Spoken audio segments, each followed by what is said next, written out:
ইসলামে নারীদের সাক্ষী পুরুষদের সাক্ষীর চেয়ে দুর্বল কেন?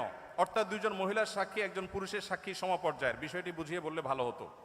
দেখুন, ইসলামে স্বাক্ষর দেওয়ার ক্ষেত্রে একজন পুরুষের সাক্ষ্য দুইজন নারীর স্বাক্ষর সমান। এখন বাহ্যিকভাবে মনে হতে পারে যে এখানে নারীকে একটু কম দেওয়া হলো কিনা। তো এটার মূল উত্তরে প্রবেশের আগে আমি যেটা বলতে চাই তা হলো, আল্লাহ রাব্বুল আলামিন আমাদেরকে যে বিধিবিধান দিয়েছেন তার সবগুলো যথোপযুক্ত। আল্লাহর বিধানের কোনোটার উপযুক্ততা যথার্থতা যদি আমার বুঝে না আসে, তাহলে বুঝতে হবে এটা আমার সীমাবদ্ধতা। এটা আমার সীমাবদ্ধতা।